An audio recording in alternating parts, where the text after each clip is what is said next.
ప్రభువైన యేసుక్రీస్తు నామంలో మీకు నా వందనాలు తెలియజేస్తున్నాను. మనం లూకా సువార్తని ధ్యానం చేస్తూ వస్తున్నాం. ఒక చిన్న మాట ప్రార్థన చేసుకొని మనం లూకా సువార్త ధ్యానాన్ని కంటిన్యూ చేద్దాం. మీరు ఏకీభవించవలసిందిగా కోరుతున్నాను. ప్రభువా, ప్రేమగల తండ్రి, మీకు వందనాలు, స్తుతులు, స్తోత్రాలు నాయన. మా జీవితాల్లో మరొక దినాన్ని మీరు అనుగ్రహించిన దినంలో ఉదయం నుంచి రాత్రికాల సమయం వరకు కాపాడబడి భద్రపరచబడి ఈ రాత్రికాలం సంఘముగా ఈ గృహంలో బైబిల్ ధ్యానించడానికి ప్రభా మా సాక్ష్యాలను చెప్పడం ద్వారా మీ నామాన్ని మహింపరచడానికి, పాటల ద్వారా మిమ్మల్ని స్తుతించడానికి, మీకు ప్రార్థన చేయడానికి మాకు ఇచ్చిన శ్రేష్టమైన సమయం, అవకాశం, ఆధిక్యతను బట్టి వందనాలు. ప్రభా, సంఘముగా మమ్మల్ని మీరు దీవిస్తూ ఆశీర్వదిస్తూ ముందుకు నడిపిస్తున్న విధానాన్ని బట్టి వందనాలు. నేను అల్పుడను, అయోగ్యుడను ప్రభా, దేనికి పనికిరాని వాడిని. పరిశుద్ధాత్మ దేవ, నన్ను బలపరిచి మీ మాటలు నా ద్వారా వినిపింప చేయమని, ఎటువంటి డిస్ట్రాక్షన్స్ లేకుండా ప్రభు మేమందరం శ్రద్ధగా నీ వాక్యాన్ని విని నేర్చుకోవడానికి, మా వాక్యాన్ని పాటించడానికి మాకు సహాయం చేయమని అడుగుతూ మా ప్రభువును మీ ప్రియ కుమారుడైన యేసుక్రీస్తు పుణ్యనామముతో మిక్కిలి వినయంగా బతిమాలి ప్రార్థిస్తున్నాను తండ్రి. ఆమేన్. నేటి వాక్యదానానికి సహాయకరంగా లూకా సువార్త 7వ అధ్యాయం 6 కంప్లీట్ చేశాం లాస్ట్ వీక్. లూకా సువార్త 7వ అధ్యాయం 1 నుంచి 17 వచనాలు. Gospel according to Luke 7th chapter 1 to 17 verses. Gospel according to Luke 7th chapter 1 to 17 verses. అందరం కలిసి చదువుదాం ఎప్పటిలాగా. ఆ తర్వాత అందులోని విషయాలను మనం ధ్యానం చేయడానికి ప్రయత్నించాం. ఆయన తన మాటలన్నీ ప్రజలకు సంపూర్తిగా వినిపించిన తర్వాత కపెర్నహూములోనికి వచ్చాడు. ఒక శతాధిపతికి ప్రియుడైన దాసుడు ఒకడు రోగి అయి చావ సిద్ధమై ఉంటాడు. శతాధిపతి యేసును గూర్చి విని ఆయన వచ్చి తన దాసుని స్వస్థపరచవలనని ఆయనను వేడుకొనుటకు యూదుల పెద్దలను ఆయన యొద్దకు పంపాడు. వారు యేసునొద్దకు వచ్చి, నీ వలన ఈ మేలు పొందుటకు అతడు యోగ్యుడు, అతడు మన జనులను ప్రేమించి మనకు సమాజ మందిరం తానే కట్టించనని ఆయనతో చెప్పి మిక్కిలి బతిమాలుకొనెను. కావున యేసు వారితో కూడా వెళ్ళాడు. ఆయన ఆ ఇంటి దగ్గరకు వచ్చినప్పుడు శతాధిపతి తన స్నేహితులను చూచి, మీరు ఆయన యొద్దకు వెళ్ళి, ప్రభువా, శ్రమ పుచ్చుకొనవద్దు, నీవు నా ఇంటిలోనికి వచ్చుటకు నేను పాత్రుడను కాను, అందుచేత నీ యొద్దకు వచ్చుటకు పాత్రుడనని నేను ఎంచుకొనలేదు. అయితే మాట మాత్రం సెలవిమ్ము, అప్పుడు నా దాసుడు స్వస్థపరచబడు. నేను సహా అధికారమునకు లోబడిన వాడను, నా చేతి క్రిందను సైనికులు ఉన్నారు. నేను ఒకని పొమ్మంటే పోవును, ఒకని రమ్మంటే వచ్చును, నా దాసుని చేయమంటే ఇది చేయనని నేను చెప్పినట్టు ఆయనతో చెప్పుడని వారిని పంపాడు. యేసు ఈ మాటలు విని అతని గూర్చి ఆశ్చర్యపడి తన వెంట వచ్చుచున్న జనసమూహం వైపు తిరిగి, ఇశ్రాయేలీయులనైనా ఇంత గొప్ప విశ్వాసం నేను చూడలేదని మీతో చెప్పుచున్నానని పంపబడిన వారి ఇంటికి తిరిగి వచ్చి ఆ దాసుడు స్వస్థుడై ఉండుట కనుగొంది. వెంటనే ఆయన నాయీనను ఒక ఊరికి వెళ్ళుచుండగా ఆయన శిష్యులను బహుజన సమూహము ఆయనతో కూడా వెళ్ళుచుంది. ఆయన ఆ ఊరి గవిని వద్దకు వచ్చినప్పుడు చనిపోయిన ఒకడు వెలుపలికి మోసుకొని పోబడుచుండడు. అతని తల్లికి అతడు ఒక్కడే కుమారుడు, ఆమె విధవరాలు. ఆ ఊరి జనులు అనేకులు ఆమెతో కూడా ఉండేది. ప్రభువు ఆమెను చూచి ఆమె యందు కనికరపడి ఏడవద్దని ఆమెతో చెప్పి దగ్గరకు వచ్చి పాడెను ముట్టగా మోయిచున్న వారు నిలిచిరి. ఆయన, చిన్నవాడా, లెమ్మని నీతో చెప్పుచున్నాననగా ఆ చనిపోయిన వాడు లేచి కూర్చుండి మాటలాడసాగి ఆయన అతని తల్లికి అప్పగించాడు. అందరూ భయక్రాంతులై, మనలో గొప్ప ప్రవక్త బయలుదేరున్నాడని, దేవుడు తన ప్రజలకు దర్శనం అనుగ్రహించున్నాడని దేవుని మహిమపరిచి ఆయనను గూర్చిన ఈ సమాచారము యూదయందంతటను చుట్టుపట్ల ప్రదేశం అంతటను వ్యాపించింది. సెర్మన్ ఆన్ ప్లేన్, మైదాన ప్రసంగం అయిపోయిన తర్వాత యేసు ప్రభు తన పరిచర్లో భాగంగా తన మినిస్ట్రీ హెడ్ క్వార్టర్స్ అయిన కపెర్నహూముకి వచ్చాడు. యేసు ప్రభు కపెర్నహూములో చాలా అద్భుతాలు చేశాడు. ఇక్కడ మనం చదువుకున్న వాక్య భాగంలో శతాధిపతి దాసుని స్వస్థపరిచాడు. పేతురు అత్తను స్వస్థపరిచింది కూడా కపెర్నహూములోనే. పక్షవాయువు రోగం గల వారిని ఆ పెంకులు తీసి కిందికి తీసుకొని వస్తే మరి అతన్ని స్వస్థపరిచింది కూడా కపెర్నహూములోనే. అపవిత్రాత్మ పట్టిన వ్యక్తిని సమాజ మందిరంలో బాగు చేసింది కూడా కపెర్నహూములోనే. మార్కు సువార్త 1వ అధ్యాయం 32, 34 వచనాల ప్రకారం ఒకరోజు సాయంత్రం చాలా మందిని ఆయన స్వస్థపరిచాడని రాయబడింది. ఆ తర్వాత నోబుల్ మ్యాన్ సన్ ని హీల్ చేశాడు. యోహాను సువార్త 4వ అధ్యాయం 46 నుంచి 54. ఈ స్వస్థత కార్యాలన్నీ కపెర్నహూములో యేసు ప్రభు చేశాడు. ఈ నోబుల్ మ్యాన్ సన్ ని హీల్ చేసింది రిమోట్ హీలింగ్. అంటే ఆయన ఒక చోటు ఉన్నాడు, ఆ వ్యక్తి ఇంకొక చోటు ఉన్నాడు, రిమోట్ ద్వారా స్వస్థపరిచినట్టుగా అతన్ని స్వస్థపరిచాడు. దాన్ని రిమోట్ హీలింగ్ అని అంటాం కదా. మరి యేసు ప్రభు వారు కపెర్నహూములో అనేక అద్భుతాలు చేశాడు కాబట్టి ఈ హెల్డ్ కపెర్నహూమ్ అకౌంటబుల్. ఈ విషయాన్ని మనం చాలా జాగ్రత్తగా గమనించాలి. కపెర్నహూములో అన్ని అద్భుతాలు చేశాడు కాబట్టి కపెర్నహూముకు దాని విషయంలో జవాబుదారిగా ఎంచాడు కపెర్నహూముని. అది ఎక్కడుంది అని అంటే మత్తయి సువార్త 11వ అధ్యాయం 23, 24 వచనాల్లో. మత్తయి సువార్త 11, మాథ్యూ చాప్టర్ 11, 23-24 వర్సెస్. కపెర్నహూమా, ఆకాశం మట్టునకు హెచ్చింపబడదవా, నీవు పాతాళం వరకు దిగిపోయేదవు. నీలో చేయబడిన అద్భుతములు సొదొమలో చేయబడిన ఎడల అది నేటి వరకు నిలిచి ఉండు. విమర్శ దినమందు నీ గతి కంటే సొదొమ దేశపు వారి గతి ఓర్వ తగినదై ఉండునని మీతో చెప్పుచున్నాను నేను. సో దీనిలోంచి మనం తీసుకోవాల్సిన ఒక పాఠం ఏమిటనంటే, more miracles more responsible, more revolution more responsibility కదా. అంటే ఎక్కువ అద్భుతాలు చేశాడు కాబట్టి వారిని బాధ్యులుగా చేశాడు. మనం కూడా ఎక్కువగా వాక్యం వింటా ఉన్నాం కదా. మనం ఎక్కువగా వాక్యం విన్నప్పుడు మనం కూడా ఎక్కువగా మనల్ని దేవుడు లెక్క అడుగుతాడు అనే విషయంలో మనం భయం కలిగి ఉండాలి. సో ఎక్కువగా వాక్యం వినడం తప్పు అని చెప్పట్లా, కానీ ఎక్కువగా వాక్యం విన్నప్పుడు ఎక్కువగా దాన్ని లోబడ్డం కూడా మనము ఆ విషయంలో దేవుడు మనల్ని రెస్పాన్సిబుల్ చేస్తాడనే విషయం మనం భయం కలిగి వాక్యం వినడం మాత్రమే కాదు, వాక్యానికి మనం విధేయత చూపించవలసిన అవసరత ఉంది అనే విషయాన్ని నేను మీకు జ్ఞాపకం చేస్తాను. This is a warning to us who hears God's word and ignores it. దేవుని వాక్యాన్ని విని దేవుని వాక్యాన్ని పాటించకుండా మరి ఎవరైతే ఉంటున్నామో వాళ్ళకి దేవుడిస్తున్న ఒక హెచ్చరిక కపెర్నహూము అనే విషయాన్ని ఈ సందర్భంగా నేను మీకు జ్ఞాపకం చేస్తాను. సో యేసు ప్రభు వారు తన మినిస్ట్రీ హెడ్ క్వార్టర్స్కి వచ్చాడు కపెర్నహూముకి. ఇక్కడ ఒక సంఘటన జరిగింది కదా. 2-10 వచనాల్లో ఒక శతాధిపతి ఉన్నాడు. 2-10 వచనాల్లో ఉన్న భాగాన్ని ముందు ధ్యానం చేద్దాం. ఆ తర్వాత నాయీనను ఊరిలో జరిగిన సంఘటన దాన్ని మళ్ళా మనం ధ్యానం చేద్దాం. ఇప్పుడు 2-10 వచనాల్లో మనం చూస్తే ఒక శతాధిపతి ఉన్నాడు. ఆ శతాధిపతి వద్ద ఒక దాసుడు, ఒక స్లేవ్ చనిపోవడానికి సిద్ధంగా ఉన్నాడు. అతన్ని బాగు చేయమని శతాధిపతి యేసు ప్రభువుని వేడుకున్నట్టు మనం ఇక్కడ చూస్తాం. మత్తయి సువార్తలో అయితే ఆయనే స్వయంగా వచ్చాడని, లూకాలో అయితే జూయిష్ లీడర్స్ ని స్నేహితుల్ని యేసు ప్రభు దగ్గరికి పంపాడని రాయబడింది. ఏది ఏమైనా ఆ సందర్భంలో జీసస్ శతాధిపతి గురించి అద్భుతమైన మాటలు చెప్పాడు కదా. మత్తయి సువార్తలో ఆయనే స్వయంగా వచ్చాడని, లూకాలో పంపాడని రాయబడింది కదా. దీన్ని ఎలా మనం మ్యాచ్ చేస్తామని అంటే, ముందుగా ఆయన వారిని పంపిండవచ్చు, ఆ తర్వాత మళ్ళీ ఆయన కూడా వచ్చి ఉండవచ్చు. ఆ విషయాన్ని మనము గమనించాలి. ఏదేమైనా ఆ సందర్భంలో యేసు ప్రభు వారు శతాధిపతి గురించి అద్భుతమైన మాట ఒకటి చెప్పాడు. 9వ వచనంలో చూడండి. 9వ వచనంలో శతాధిపతి గురించి యేసు ప్రభు చెప్పిన ఒక అద్భుతమైన మాట, ఇశ్రాయేలులోనైనను ఇంత గొప్ప విశ్వాసము నేను చూడలేదని మీతో చెప్పుచున్నాను అని అంట. ఈ పాయింట్ మీద మనం స్ట్రెస్ చేసి ధ్యానం చేద్దాం. ఇశ్రాయేల్లో కూడా ఇంత విశ్వాసాన్ని నేను చూడలేదని ఎందుకు శతాధిపతిని యేసు ప్రభు వారు మెచ్చుకున్నాడు అనే విషయాన్ని, ఎందుకు కమెంట్ చేశాడు అనే విషయాన్ని మనం పరిశీలన చేద్దాం.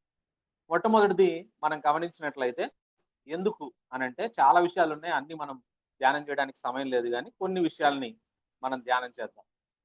మొట్టమొదటిది, ఎందుకు శతాధిపతి విశ్వాసాన్ని యేసు ప్రభు మెచ్చుకున్నాడు, శతాధిపతిలో ఉన్న ప్రత్యేకత ఏంటి అనే విషయాన్ని చూస్తే, Jesus commended the Roman centurion because of his love for his slave. తన దగ్గర పనిచేసే బానిస, తన దగ్గర పనిచేసే సేవకుడి పట్ల ఈ శతాధిపతికి ఉన్న ప్రేమని మనం గమనిస్తే నిజంగా అది మనల్ని ఆశ్చర్యపరుస్తా ఉంది. యేసు ప్రభు వారు ఉన్న రోజుల్లో స్లేవ్కి ఎటువంటి రైట్స్ లేవు, ఇంట్లో పనిచేసే బానిసకు ఎటువంటి హక్కులు ఉండవు. స్లేవ్ను చంపినా కూడా ఎవరు అడగరు. ఆ రోజుల్లో తన దగ్గర మరి అటువంటి రోజుల్లో తన దగ్గర పనిచేసే స్లేవ్ పట్ల, ఒక బానిస పట్ల సెంచూరియన్కు ఉన్న ప్రేమ, అతని ప్రాణాలు కాపాడాలనే తాపత్రయం, నిజంగా ఇది కదా నిజంగా యేసు ప్రభు కొండ మీద ప్రసంగంలోనో మైదాన ప్రసంగంలోనో యేసు ప్రభు వారు చెప్పిన మాట కదా. నేను మిమ్మల్ని ప్రేమించిన ప్రకారం మీరును ఒకరినొకరు ప్రేమించాలి అనే విషయం కదా. మరి అందువల్ల శతాధిపతిలో ఉన్న ప్రత్యేకమైన లక్షణాన్ని, ఆ విశ్వాస లక్షణాన్ని, అంటే యేసు ప్రభు ఏం చెప్పాడో దాని ప్రకారం ఆయన జీవిస్తా ఉన్నాడు. కదా. నేను మిమ్మల్ని ప్రేమించినట్టు మీరును ఒకరినొకరు ప్రేమించమంటే శతాధిపతి తన దగ్గర పనిచేసే శతాధిపతిని ఒక బానిసలాగా కాకుండా నిజంగా దేవుని ప్రేమని ఆ శతాధిపతి తన దాసుని పట్ల చూపిస్తా ఉన్నాడు అనే విషయాన్ని నేను మీకు జ్ఞాపకం చేస్తాను. ఈ విషయంలో మనల్ని మనం పరిశీలన చేసుకుందాం కదా. మన ఇండ్లలో పనిచేసే వారి పట్ల, మన క్రింద ఆఫీసులో పనిచేసే వారి పట్ల మనం ఇటువంటి కేరు కన్సర్న్ కలిగి ఉన్నామా అనే విషయాన్ని మనం పరిశీలన చేసుకోవాలని ఈ సందర్భంగా నేను మీకు జ్ఞాపకం చేస్తాను.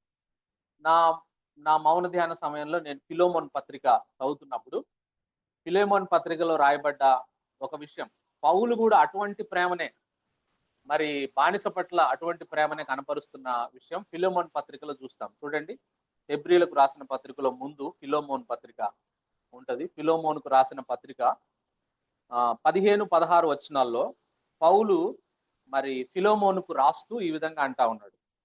15-16 వరుసలో రాయబడ్డ మాట, అతడిక మీదట దాసుడుగా ఉండక దాసుని కంటే ఎక్కువ వాడుగాను, ప్రియ సహోదరుడుగాను, విశేషముగా నాకును, శరీర విషయమును, ప్రభు విషయమును, మరి విశేషముగా నీకును, ప్రియ సహోదరుడుగాను, నీ యొద్ద ఎల్లప్పుడూ ఉండుటకే కాబోలు అతడు కొద్ది కాలం నిన్ను ఎడబాసి ఉండను. ఎవరి గురించి మాట్లాడుతున్నాడంటే ఒనేసిము గురించి మాట్లాడుతున్నాడు. ఒనేసిము ఎవరు అనంటే, ఒనేసిము ఫిలోమోను దగ్గర ఒక బానిస. అయితే ఫిలోమోనుకు చెప్పకుండా ఇంట్లోంచి పారిపోయి వచ్చిండు.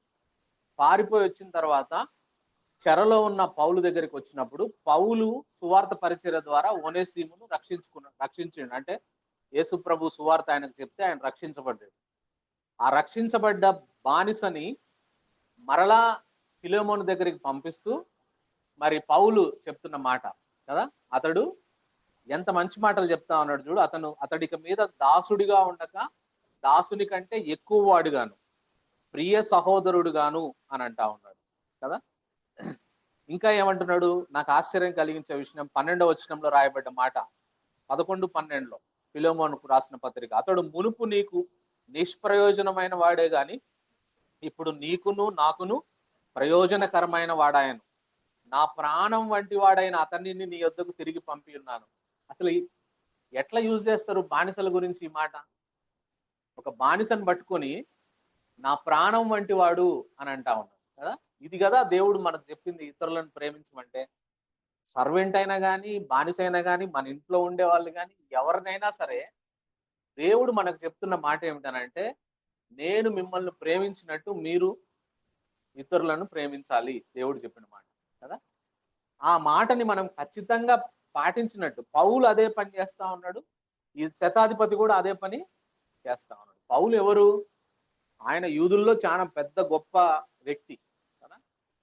యేసు ప్రభు తర్వాత మరి అంతటి యేసు ప్రభు లాంటి జీవితం జీవించిన వ్యక్తి ఎవరంటే పౌలు అని చెప్తారు.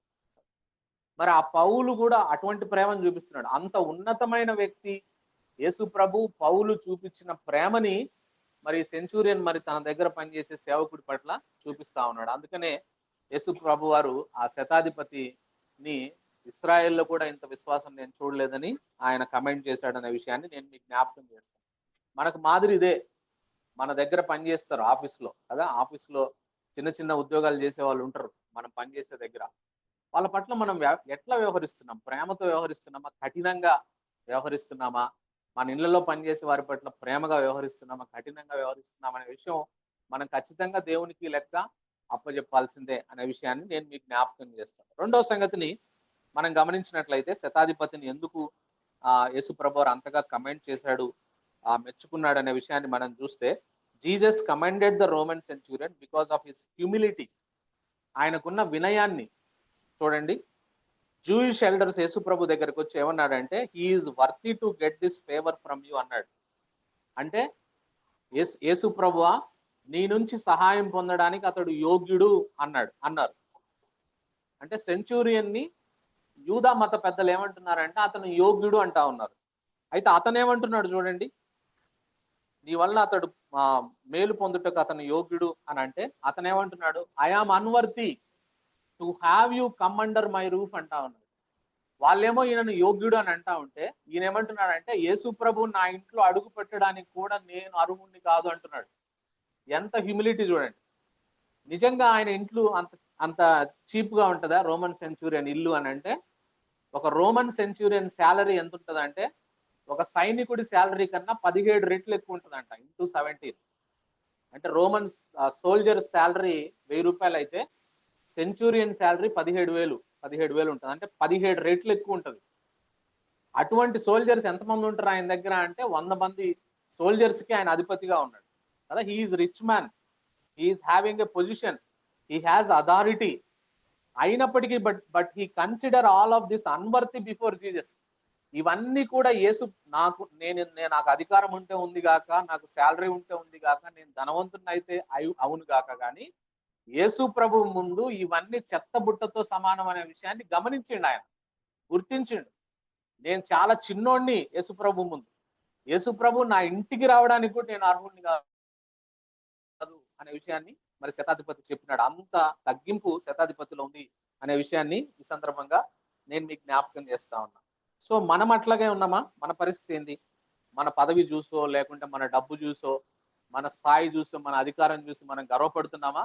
లేదా యేసు ప్రభు ముందు అవన్నీ ఒక ట్రాష్ క్యాన్, చెత్త బుట్టతో సమానం అని మనం పరిగణిస్తామనే విషయాన్ని మనల్ని మనం పరిశీలన చేసుకోవాలి కదా.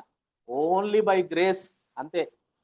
మనం ఎవరము అని అంటే, నువ్వు బతుకున్నావు అని అంటే ఐఆమ్ లివింగ్ బై గ్రేస్. నీకు ఉద్యోగం ఉందా అంటే I am having job by grace. నువ్వు రక్షించబడ్డావంటే I got salvation by grace కదా. నీకు ఆరోగ్యం ఉందా అంటే ఓన్లీ బై గ్రేస్, అంతే. దేవుడి కృప ద్వారా మాత్రమే అవన్నీ మనం పొందుకున్నాం. దేవుడి కృప లేకపోతే మనం దేనికి పనికిరాం కదా. చెత్త బుట్ట కంటే హీనం మనం. ఆ విషయాన్ని మనం ఎప్పుడు గుర్తుపెట్టుకొని ఉండాలి, తగ్గింపు కలిగి ఉండాల్సిన అవసరం ఉంది. మూడో సంగతిని మనం చూస్తే, Jesus commanded Roman centurion because he recognized the authority of Jesus. యేసు ప్రభు అధికారాన్ని గుర్తించినాడు. 7-8 వచనాల్లో మనం చూస్తే ఆయన అంటా ఉన్నాడు యేసు ప్రభుతో, మాట మాత్రం సెలవిమ్ము, అప్పుడు నా దాసుడు స్వస్థపరచబడును. నేను సహా అధికారమునకు లోబడిన వాడను, నా చేతి క్రిందను సైనికులు ఉన్నారు. నేను ఒకరిని పొమ్మంటే పోవును, ఒకరిని రమ్మంటే వచ్చును, నా దాసుని చేయమంటే ఇది చేయను అని అన్నాడు. He is telling to Jesus. యేసు ప్రభుకి ఏం చెప్తా ఉన్నాడంటే, యేసయ్యా, Lord, I am under Caesar. నేను సీజర్ అధికారం కింద ఉన్నా, నా కింద సైనికులు ఉన్నారు. నా కింద సైనికులు నేనేం చెప్తే అది చేస్తారు. నేను అక్కడ ఉండాల్సిన పనిలే. నేను ఒక సైనికుడికి నువ్వు పలానా చోటికి ఒక పని చేసుకొని రా అంటే నేను ఉండాల్సిన పనిలే, వాళ్ళు వెళ్ళి పని చేస్తారు. ఎందుకంటే నాకు అధికారం ఉంది. నా పైన సీజర్ ఉన్నాడు, మధ్యలో నేనున్నా, నా కింద సైనికులు ఉన్నారు. నేను ఉండకపోయినా నేను చెప్పిన పని జరుగుద్ది. అదే విధంగా యేసయ్యా, నువ్వు ఎక్కడి నుంచి వచ్చావో నాకు తెలుసు. నీ పైన తండ్రి అయిన దేవుడు ఉన్నాడు. నువ్వు ఆయన కుమారుడిగా ఈ లోకానికి వచ్చినావు. ఈ ప్రపంచమంతా నీ కింద ఉందనే సంగతి నాకు తెలుసు. దీని మొత్తానికి అధికారి నువ్వే అని నాకు తెలుసు. కాబట్టి నువ్వు మాట చెప్తే సరిపోద్ది, నువ్వు రావాల్సిన పని లేదు. ఎంత బాగా గుర్తించండి చూడండి దేవుడి అధికారాన్ని కదా. ఇస్రాయేల్లో కూడా నేను ఇంత విశ్వాసం చూడలేదని ఎందుకు అన్నాడు అని అంటే, ఇస్రాయేల్లో కూడా కదా, మార్తా మరియా ఏమన్నారు? ప్రభువా, నువ్వు ఇక్కడ ఉంటే లాజరు చనిపోకుండా ఉండే అని అన్నాడు. ఎవరు వాళ్ళు? ఇశ్రాయేలీయులు, మార్తా మరియా. ఈయనేమంటున్నాడు? అన్యుడు, నువ్వు ఎక్కడున్నా నీ మాట చెప్తే పని అవుతుంది ప్రభువా, నువ్వు రావాల్సిన పనిలే ఎక్కడి నుంచి. ఎందుకంటే అంతా నీ అధికారం కింద ఉంది, నువ్వు మాట చెప్తే పని అవుతుంది అని చెప్తా ఉన్నాడు. ఎంత విశ్వాసం చూడండి ఆయనకి కదా. అందువల్ల నువ్వు నీ మాటకు సమస్తము లోబడుతున్నాయని నాకు తెలుసు అనే విషయాన్ని ఆయన చెప్పినాడు. అనే విషయాన్ని అంటే, I know your power and authority doesn't have proximity. అయ్యా, నీకు హద్దులు లేవు, నాకు నువ్వు తెలుసు ఎవరో. నీకు హద్దులు లేవు, నిన్నెవరు ఒక హద్దులతో పరిమితం చేయలేరు. నువ్వు చెప్తే ఎక్కడి నుంచి చెప్పినా ఏ మాట అయినా జరిగిపోతుంది అని అంత గొప్ప విశ్వాసాన్ని మరి ఆయన మీద చూపించండి. కాబట్టే ఆ యేసు ప్రభు ఆయన్ని కమెంట్ చేశాడు. ఇంత విశ్వాసం నేను ఇశ్రాయేల్లో కూడా చూడలేదని చెప్పాడనే విషయాన్ని నేను మీకు జ్ఞాపకం చేస్తాను. 4వ విషయాన్ని చూస్తే, ఎందుకు యేసు ప్రభు ఆయన్ని కమెంట్ చేశాడనే విషయాన్ని, Jesus commended Roman centurion because he believe that there is a power in God's word. దేవుని మాటలో శక్తి ఉంది అని గుర్తించాడు ఆయన కదా. 7వ వచనంలో రాయబడ్డ మాట, మాట మాత్రం సెలవిమ్ము, అప్పుడు నా దాసుడు స్వస్థపరచుకోండి. అంటే దేవుడు తన నోటి మాట చేత సమస్తము కలగజేశాడని ఆ సంగతి, ఆయన మాటలో శక్తి ప్రభావం ఉందనే సంగతి, ఆయన మాటకు బౌండరీస్ లేవనే సంగతి శతాధిపతి గుర్తించాడు. ఆయన మాట మీద తన పూర్తి విశ్వాసం నమ్మిక ఉంచాడు శతాధిపతి కదా. మన మన పరిస్థితి ఏంది? ఆయన మాటలే ఈ బైబిల్లో కదా. This Bible is written word of God. యేసు ప్రభు మాటలే, యేసు ప్రభు నోట్లోంచి వచ్చిన మాటలే సృష్టిని కలగజేసినాయి. యేసు ప్రభు నోట్లోంచి వచ్చే మాటలే శతాధిపతిని బాగు చేసినాయి. యేసు ప్రభు నోట్లోంచి వచ్చే మాటకే శక్తి ఉంది. అది శతాధిపతి గుర్తించిండు. మరి అయ్యే మాటలు బైబిల్లో ఈ తెల్ల పుస్తకంలో, తెల్ల పేజీల్లో నల్ల అక్షరాలతో మనకి ఇచ్చిండు దేవుడు. శతాధిపతి నమ్మినట్టు ఈ మాటలు నమ్ముతున్నామా మనం? అది ప్రశ్న. శతాధిపతి ఈ మాటల్లో శక్తి ఉంది, ఈ మాటల్లో పవర్ ఉందని నమ్మిండు. అదే మాటలు దేవుడు బైబిల్లో మనకిచ్చిండు. మనం వాటిని నమ్ముతున్నామా? నమ్మితే ఏమైంది తెలుసా? నమ్మితే మనం పాటిస్తాం తూచా తప్పకుండా. నమ్మకపోతే మనం పాటించడంలో ముందుకు వెనక్కి అవుతాము అనే విషయాన్ని ఈ సందర్భంగా నేను మీకు జ్ఞాపకం చేస్తా ఉన్నా కదా. సో వి కుడ్ లెర్న్ ఈ ఈ 4 విషయాలు మనం శతాధిపతి జీవితంలోంచి మనం నేర్చుకోవచ్చు అనే విషయాన్ని నేను మీకు జ్ఞాపకం చేస్తా ఉన్నా. అందువల్లనే శతాధిపతిని యేసుప్రభు ఏమన్నాడంటే, ఇంత గొప్ప విశ్వాసం నేను ఇస్రాయేల్లో కూడా చూడలేదు అని అన్నాడు అనే విషయాన్ని నేను మీకు జ్ఞాపకం. Let us go on to another incident. 11 నుంచి 17 వచనాల్లో మరొక ఇన్సిడెంట్ మనం చూస్తాం. లూకా సువార్త 7వ అధ్యాయం కదా. 11 నుంచి 17 వచనాల్లో నాయిన్ అనే ఊరిలో జరిగిన ఇంకో ఇన్సిడెంట్ కూడా లూకా గారు మన కొరకు గ్రంథస్థం చేశారు కదా. ఇంగ్లీష్ బైబిల్లో రాయబడ్డ మాట ఏమిటనంటే, కపెర్నహూములో శతాధిపతి దాసుని, అంటే చనిపోతున్న వాడిని బాగు చేసిన తర్వాత, కొన్ని ఇంగ్లీష్ బైబిల్లో రాయబడింది ఏంటంటే the day after he heal the centurion servant అని రాయబడింది. అంటే ఆ రోజు తర్వాత మరుసటి రోజు, ముందు రోజు శతాధిపతి దాసుని స్వస్థపరిచాడు యేసు ప్రభు. ఆ తర్వాత మరుసటి రోజు ఆయన తన శిష్యులతో కలిసి, తనను వెంబడిస్తున్న చాలా మంది జనసమూహంతో కలిసి నాయిన్ అనే ఊరికి వెళ్తా ఉన్నాడు. ఆ ఊరి పేరు నాయిన్. ఈ నాయిన్ అనే ఊరు ఎంత దూరం ఉంటదంటే కపెర్నహూము నుండి 25 మైళ్ళ దూరంలో ఉంటది. నజరేతు నుంచి 8.5 మైళ్ళ దూరంలో ఉంటది నాయిన్ అనే ఊరు. ఆ ఊరికి యేసు ప్రభు వారు నడుచుకుంటా వస్తా ఉన్నాడు. ఈ incident only Luke recorded in the Bible, nobody else. Nine అనే ఊరిలో యేసు ప్రభు విధవరాలి కుమారుని స్వస్థపరిచింది ఓన్లీ లూకా సువార్తలోనే ఉంటది, మరే సువార్తల్లో కనపడదు. ఇక్కడ మనం 2 crowds ని చూస్తున్నాం కదా. ఒక క్రౌడ్ ఏమో యేసు ప్రభుతో కలిసి నాయిన్ అనే ఊరికి వెళ్తుంది. ఒక క్రౌడ్ ఏమో ఒక యంగ్ మ్యాన్ డెడ్ బాడీని తీసుకొని ఊరి బయటికి బరియల్ గ్రౌండ్ కి పాతి పెట్టడానికి వస్తా ఉన్నారు కదా. ఒక క్రౌడ్ ఏమో ఊరిలోకి పోతున్నారు యేసు ప్రభుతో, ఒక క్రౌడ్ ఏమో ఆ బాబును పాతి పెట్టడానికి బయటకు వస్తా ఉన్నారు. ఒక క్రౌడ్ ఏమో ఎక్సైటెడ్ మోడ్ లో ఉన్నారు, అంటే యేసు ప్రభు తమతో ఉన్నాడని చెప్పి ఉత్సుకతతోటి ఒక క్రౌడ్ ఉన్నారు. ఆ బయటకు వచ్చే క్రౌడ్ ఏమో సాడ్ స్టేటస్ లో ఉన్నారు, విచారకరమైన పరిస్థితుల్లో.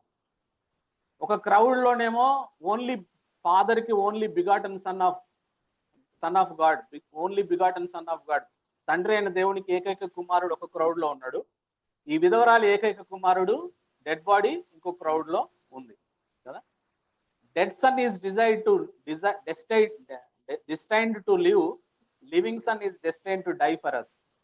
అక్కడున్న ఆ కాంట్రడిక్షన్ మనం చూస్తే, ఈ చచ్చిపోయిన ఏకైక కుమారుడేమో బతకబోతున్నాడు కొద్దిసేపట్లో, ఈ బతికున్న ఏకైక తండ్రి కుమారుడేమో చనిపోవడానికి యెరూషలేముకి పోతా ఉన్నాడు అనే విషయాన్ని నేను మీకు జ్ఞాపకం చేస్తాను కదా. అయితే యేసు ప్రభు వారు ఈ లోకంలో ఉన్నప్పుడు కేవలం 3 మాత్రమే చనిపోయిన వారిని లేపాడు. చాలా మంది చనిపోయిన వాళ్ళు ఉన్నారు, కానీ ఆయన సార్వభౌమ అధికారం కింద యేసు ప్రభు వారు కేవలం 3 మాత్రమే చనిపోయిన వారిని లేపాడు. ఒకటేమో లాజర్ని, యోహాను సువార్త 11వ అధ్యాయంలో ఉంటది లాజర్ ఇన్సిడెంట్. రెండోదేమో యాయీరు కుమార్తెని, సమాజ మందిరపు అధికారి యాయీరు కుమార్తె చనిపోతే ఆ కుమార్తెను కూడా లేపిండు. మూడవది ఈ నాయిన్ అనే ఊరిలో విధవరాలి కుమారుణ్ణి లేపాడు అనే విషయాన్ని నేను మీకు జ్ఞాపకం చేస్తాను. ఇక వివరాల్లోనికి వెళ్తే, బహుశా నాయిన్ అనే ఊరిలో ఉన్న విధవరాలు, ఈమె ఈ పాటికే భర్తను కోల్పోయింది. ఆమె పరిస్థితి చూస్తే విధవరాలు అని రాయబడిందంటే భర్త చనిపోయాడు. ఇప్పుడు ఏకైక ఆధారం ఒకే ఒక కుమారుడు, ఆ కుమారుడు కూడా చనిపోయాడు. మరి ఈ కుమారుడి వయసు ఎంత అంటే, మరి గ్రీక్ బైబిల్ ప్రకారం ఈ యంగ్ మ్యాన్ వయసు బహుశా 20 సంవత్సరాలు ఉంటది. అంటే ఖచ్చితంగా తనకు జీవనాధారం తన భర్త కోల్పోయిన పరిస్థితిలో ఉంది కాబట్టి తన కుమారుడు ద్వారా పోషించబడొచ్చు అని అనుకుంటున్న పరిస్థితుల్లో కుమారుడు కూడా చనిపోయాడు. ఆమె దీనావస్థలో ఉంది అనే విషయాన్ని నేను మీకు జ్ఞాపకం చేస్తాను. సో అప్పుడు 13వ వచనంలో రాయబడ్డ మాట మనం గమనించినట్లయితే 7:13లో ప్రభువు ఆమెను చూచి అనే మాట రాయబడింది కదా. జీసస్ సాహర్ అనే మాట కదా. ఈ మాట మన ఈ మాట మనకి ఏం తెలియజేస్తుందంటే, జీసస్ సాహర్ అని అంటే యేసు ప్రభు ఆమెను చూశాడు, ఆమె పరిస్థితి అంతా ఆకలింపు చేసుకున్నాడు. It is a act of God comforts us. మరి ఈ మాట మనల్ని అందరినీ కూడా ఆదరిస్తుంది కదా. యేసు ప్రభు వారు ఆమె దీన స్థితిని చూసిన దేవుడు మనందరి పరిస్థితిని కూడా యేసు ప్రభు వారు చూస్తా ఉన్నాడు కదా. జీసస్ సాహర్ అనే మాట మనకు ఆదరణ కలిగించే మాట. మన పరిస్థితి కూడా తెలుసు యేసు ప్రభుకి. మనం ఎటువంటి డిఫికల్ట్ సిచ్యువేషన్ గుండా పోతున్నాం, మనకు తినడానికి తిండి ఉందా లేదా, మనకు ఎటువంటి ప్రమాదాలు గుండా మనం వెళ్తా ఉన్నాం, మనల్ని ఎవరు హ్యూమిలేట్ చేస్తా ఉన్నారు, మనల్ని ఎవరు బాధ పెడతా ఉన్నారు, మనకు అగెనెస్ట్ గా ఎవరు పనిచేస్తా ఉన్నారు, మనం పని చేయకపోయినా మనల్ని రికగ్నైజ్ చేయని వారు ఎవరు, మన ప్రతి పరిస్థితి ఆయనకు తెలుసు కదా. జీసస్ సాహర్ కదా. ఈ మాట మనకు కూడా మనం అన్వయింప చేసుకుంటే Jesus sees her, Jesus sees us కదా. యేసు ప్రభు వారు మనల్ని కూడా చూస్తూ ఉన్నాడు అనే విషయం మనకు ఆదరణ కలిగిస్తుందనే మాట ఈ సందర్భంగా. ఎవరు చూసినా చూడకపోయినా ఈ లోకంలో మనుషులను నమ్ముకున్నట కంటే యెహోవాను నమ్ముకున్నట మేలు అని బైబిల్లో రాయబడింది కదా. మనుషులు మనల్ని చూడకపోతేనే మంచిది కదా. ఎందుకంటే మనుషుల సహాయం లిమిటెడ్. మనుషుల సహాయం చేసిన తర్వాత కూడా మళ్ళీ వాళ్ళు దెప్పి పొడుస్తారు, చేసిన తర్వాత కూడా మళ్ళీ మన నుంచి ఇంకా ఏదో ఆశిస్తారు కదా. కానీ దేవుడైతే ఆయన మనకి ఏ సాయం చేసినా ఆయన మనల్ని దెప్పిపడవాడు. ఆయన మనకి ఆయనకున్న ఆ కెపాసిటీ వేరు, ఆయనకున్న సామర్థ్యం వేరు, ఆయనకున్న ప్రతి పరిస్థితి వేరు. అందువల్ల మనుషులు మనల్ని చూసినా చూడకపోయినా దేవుడు మనల్ని చూస్తున్నాడు అనేది మనకి ఆదరణ కలిగిస్తుంది అనే మాట ఈ సందర్భంగా నేను మీకు జ్ఞాపకం చేస్తాను. ఆ తర్వాత రెండోది మనం గమనించినట్లయితే, ఫస్ట్ హీ సాహర్, రెండోది he felt compassion on her. అక్కడే రాయబడ్డ మాట కదా. ఆమెను చూచి, అక్కడ 13వ వచనంలో రాయబడ్డ మాట మనం చూస్తే, ఆమెను చూచి ఆమె మీద కనికరపడి అనే మాట. He felt compassion on her, ఆమె మీద కనికరపడ్డాడు. ఇక్కడ కంపాషన్ అంటే tender loving concern for people in need. అవసరతలో ఉన్న వారి పట్ల మన యేసు ప్రభు అటువంటి కనికరాన్ని చూపించే దేవుడు అంటున్నాడు అనే విషయాన్ని నేను మీకు జ్ఞాపకం చేస్తాను. ఈ వర్డ్ డిఫరెంట్ అకేషన్స్ లో, ఈ కంపాషన్ అనే వర్డ్ డిఫరెంట్ అకేషన్ లో న్యూ టెస్టిమెంట్ లో 12 సార్లు రాయబడింది యేసు ప్రభుని ఉద్దేశించి. మనం 12 సార్లు యేసు ప్రభు వివిధ సందర్భాల్లో కనికరపడ్డాడు అనే మాట మనం చూస్తాం. ఉదాహరణకి మనం అన్ని చూడడానికి సమయం లేదు కానీ మత్తయి సువార్త 9:36లో జనులు కాపరి లేని గొర్రెల వలె ఉన్నందుకు వారి మీద కనికరపడ్డాడు అని రాయబడింది. ఆ తర్వాత మత్తయి సువార్త 15:32లో జనులకు తినడానికి ఏమీ లేదని వారి మీద కనికరపడ్డాడు అని రాయబడింది కదా. అంటే మన స్పిరిచువల్ నీడ్ విషయం ఆయన కనికరపడే దేవుడిగా ఉన్నాడు, మన ఫిజికల్ నీడ్ విషయం కూడా ఆయన కనికరపడే దేవుడిగా ఉన్నాడు.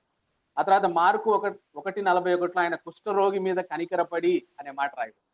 మనం జబ్బులో ఉంటే కూడా ఆయన మన మీద కనికరపడే దేవుడిగా ఉన్నాడు అనే విషయాన్ని నేను మీకు జ్ఞాపకం చేస్తాను. అవును ప్రియులరా, మన అవసరత అక్కర ఎరిగి మన మీద కనికరం చూపే దేవుడిని మనం కలిగి ఉన్నాం. మన దేవుడు కృప కనికరముల సంపన్నుడు అనే మాట బైబిల్లో రాయబడింది. ఈ విధవరాలి పరిస్థితి చూసి ఆమె మీద కనికరపడ్డాడు. ఆ తర్వాత మూడవది ఆయన చేసిన పని ఏమిటనంటే, ఆమె దగ్గరికి వచ్చి డు నాట్ వీప్ అన్నాడు. అమ్మా ఏడవద్దు అని అన్నాడు కదా. మన దేవుడు మనతో డు నాట్ వీప్ అని చెప్పే దేవుణ్ణి మనం కలిగి ఉన్నాం. మనతో కూడా ఒకవేళ నువ్వు దుఃఖకరమైన పరిస్థితుల్లో ఈ రోజు ఉంటే, నువ్వు దుఃఖపడతా ఉంటే, బాధపడతా ఉంటే, యేసు ప్రభు నాతో చెప్తున్న మాట ఏమిటంటే డు నాట్ వీప్ కదా. నువ్వు ఏడవలసిన పని లేదు అనే విషయాన్ని ఆయన చెప్తా ఉన్నాడు అనే మాట నేను మీకు జ్ఞాపకం చేస్తాను. యాయిరు కుమార్తె చనిపోయిన సందర్భంలో కూడా జీసస్ డు నాట్ వీప్ అన్నాడు, ఇదే మాట, మీరు ఏడవద్దు అని అన్నాడు కదా. ఇక్కడ కూడా ఈమెతోటి ఏడవద్దు అని అన్నాడు. మరి యేసు ప్రభు వారు ఖాళీ సమాధి దగ్గర విలపిస్తున్న మగ్దలేని మరియతో కూడా ఉమెన్ ఆయన రిజరెక్షన్ అప్పుడు ఆ మగ్దలేని మరియ యేసు ప్రభు శవాన్ని ఎవరో ఎత్తుకుపోయినారు, డెడ్ బాడీని ఎవరో ఎత్తుకుపోయినారని ఏడుస్తుంటే woman why are you weeping అని అన్నాడు కదా. అమ్మా ఎందుకు ఏడుస్తున్నావు అని అన్నాడు. ఎంత గొప్ప దేవుణ్ణి మనం కలిగి ఉన్నాం కదా. ఏడవద్దు అని చెప్పే గొప్ప దేవుణ్ణి మనం కలిగి ఉన్నాం అనే విషయాన్ని నేను మీకు జ్ఞాపకం చేస్తాను. యెషయా గ్రంథం 30వ అధ్యాయం 19వ వచనంలో కూడా ఐజయా 30:19లో జనమా నీవు ఇక నేమాత్రము కన్నీళ్లు విడువవు, ఆయన నీ మొర్ర విని నిశ్చయముగా నిన్ను కరుణించును అని అన్నాడు కదా. ఆ సమయంలో ఆమెతో ఏడవద్దని చెప్పగలిగిన అధికారం కలిగిన వాడు ఆయన ఒక్కడే. ఆ కన్నీరు తొడవగలిగిన వాడు ఈ ప్రపంచంలో ఆయన ఒక్కడే అనే విషయాన్ని ఈ సందర్భంగా నేను మీకు జ్ఞాపకం చేస్తాను. ఆ తర్వాత డు నాట్ వీప్ అని చెప్పాడు. దగ్గరికి వచ్చాడు, ఆ ఓపెన్ కాఫెన్ ని ముట్టాడు. పాడని ముట్టేసరికి ముట్టి young men I say to you arise అన్నాడు. చిన్నవాడా లెమ్మని నీతో చెప్పుచున్నాను అన్నాడు. అంతే, చనిపోయిన వాడు లేచి కూర్చొని మాట్లాడసాగాడు. యేసు ప్రభు అతన్ని తల్లికి అప్పగించి అక్కడి నుంచి వెళ్ళిపోయినట్టుగా చూస్తాం. జరిగినది చూసి అందరూ భయక్రాంతులయ్యారు. మనలో గొప్ప ప్రవక్త బయలుదేరాడు, దేవుడు తన ప్రజలకు దర్శనం అనుగ్రహించాడని దేవుని మహిమపరిచిరి అని అక్కడ రాయబడిందనే విషయాన్ని నేను మీకు జ్ఞాపకం చేస్తాను. ఇక్కడ జరిగిన అద్భుతం అందరూ చేయగలిగింది కాదు. చనిపోయిన మనిషిని లేపగలగడం అనేది అందరికీ సాధ్యమయ్యే పని కాదు అనే విషయాన్ని నేను మీకు జ్ఞాపకం చేస్తున్నాను కదా. అందుకే అక్కడ ఉన్న వాళ్ళందరూ ఫీజులు ఎగిరిపోయినాయి. భయం వారిని ఆవరించింది. దేవుడు వారి మధ్యలో ఉన్నాడనే విషయం వాళ్ళు గ్రహించారు అనే విషయాన్ని నేను మీకు జ్ఞాపకం చేస్తాను. సో ఈ అద్భుతం నుంచి మనం 2 పాఠాలు నేర్చుకోవచ్చు. 2 లెసన్స్. ఈ అద్భుతం నుంచి 2 పాఠాలు నేర్చుకొని మనం ముగిద్దాం. ఒకటి ఏంటంటే, hour God is compassionate towards us even when we don't ask him or thought about it కదా. he shows compassion on us. యాక్చువల్గా ఆ నాయిన్ అనే ఊరిలో విధవరాలు యేసుప్రభుని అడిగిందా తన కుమారుణ్ణి బతికించమని? అడగల.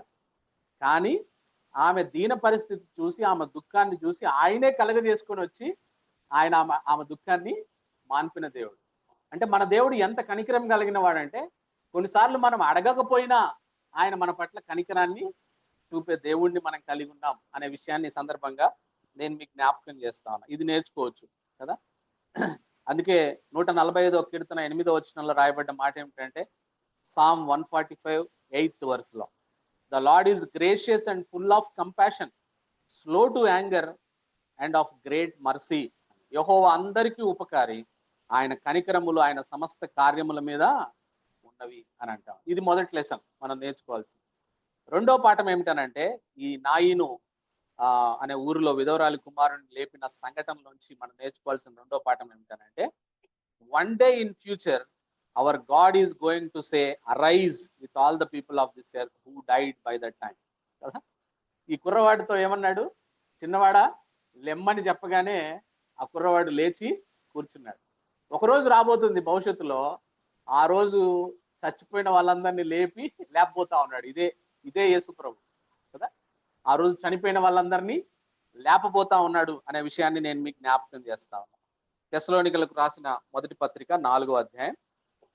తెస్సలోనికలకు రాసిన మొదటి పత్రిక 4వ అధ్యాయం 15 నుంచి 16 వచనాలు నేను చదువుతున్నాను, గమనించండి. మేము ప్రభు మాటను బట్టి మీతో చెప్పున్నదేమనగా, ప్రభు రాకడ వరకు సజీవులమై నిలిచి ఉండి మనము నిద్రించిన వారి కంటే ముందుగా ఆయన సన్నిధి చేరం. ఆర్భాటముతోను ప్రధాన దూత శబ్దముతోను దేవుని బోరతోను పరలోకం నుండి ప్రభు దిగువచ్చును. క్రీస్తు నందుండి మృతులైన వారు మొదట లేతురు.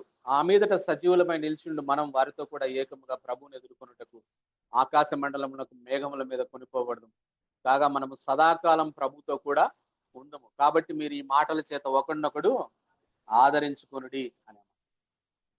ఈ సంఘటనలు మనం చూస్తూ ఉంటే, యేసు ప్రభు ఆ లాజర్ని చనిపోయి 4 రోజులు తర్వాత లేపడం, ఈ యాయిరు కుమార్తెని లేపడం, నాయిను అనే ఊర్లో ఆ విధవరాలి కుమారుణ్ణి లేపడం, తెస్సలోనికలకు రాసిన పత్రికలో రేపు పొద్దున చనిపోయిన ఆయన వచ్చే సమయానికి రెండవ రాకడలో చనిపోయిన వాళ్ళందరినీ లేపడం, ఇది మనకి ఎంత గొప్ప నిరీక్షణ ఇస్తుందంటే, మనం యేసు ప్రభుని నమ్ముకొని నిశ్చింతగా చచ్చిపోవచ్చు.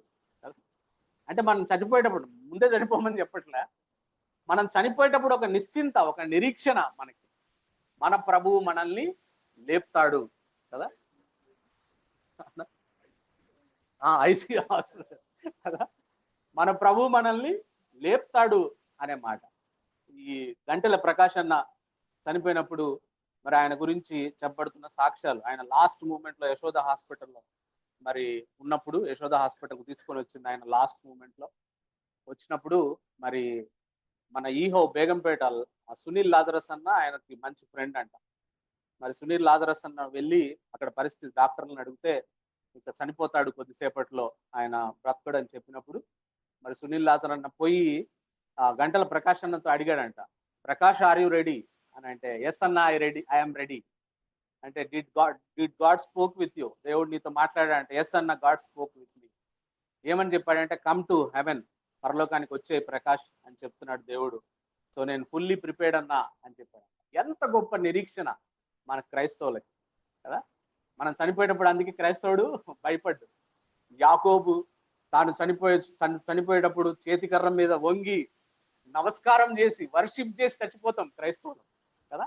ఎంత గొప్ప నిరీక్షణ. ఎందుకనంటే మన దేవుడు చనిపోయిన వారిని తిరిగి లేపే దేవుడు. ఆయన కూడా చనిపోయి తిరిగి లేచిన దేవుడు కదా, మరణాన్ని జయించిన వాడు. అందువల్ల మనం మనం భయపడకుండా మనం మరణంలోనికి, మరణ ముఖద్వారంలోనికి మనం భయపడకుండా వెళ్ళిపోతాం. ఎందుకంటే మన దేవుడు మరణాన్ని జయించిన దేవుడు. అంత గొప్ప నిరీక్షణ దేవుడు మనకు అనుగ్రహించాడు.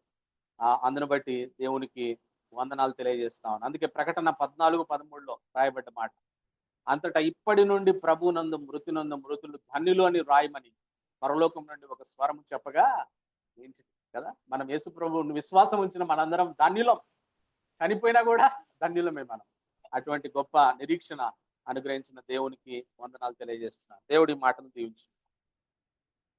We saw two things, right? We saw the faith of the centurion. Not only his faith, we saw a result of faith also. How his humility, he recognized the authority of the Lord and the love he showed. We must also show this love. People who, let's say, work as a servant or somebody under us, sometimes we get angry with them, sometimes we treat them roughly, we get irritated at them. We must always ask this question: after behaving like that, can I also share the gospel?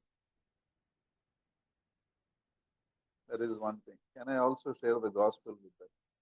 Remember, more important is to share the gospel than to tell whatever comes in your head.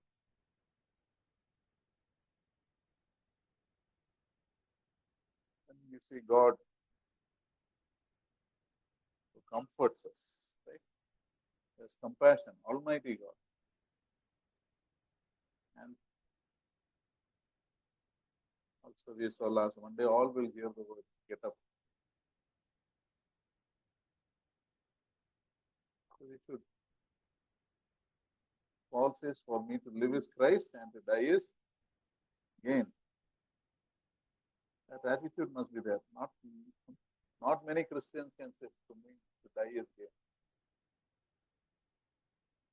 Adoniram Judson, the missionaries who went to Burma, I understand one of his last words were, I am leaving with the joy of a schoolboy bounding out of school. When you open the door, summer holidays was the last day at lunch. With that joy, he says, I'm leaving. Let's pray.